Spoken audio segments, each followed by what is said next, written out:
Hello, good afternoon. Patapos na po kami ngayong araw. Nandito kami sa baba. Kasi break time nga eh.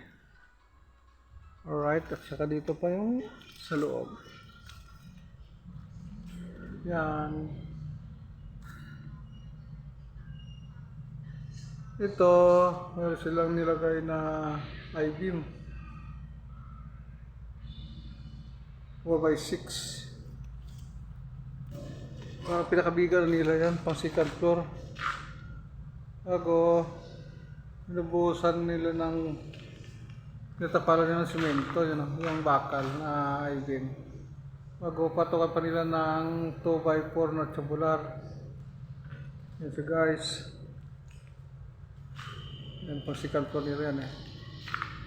Pagkatapos nila na kumpleto na latag ng 2x4 na tubular, ay lalagyan din nila ng ano yan, patungan ng plywood. Yan siya guys. Matibay ito kasi puro bakal itong kan. Yung iba buhos na simento, kaya kanila I-beam muna.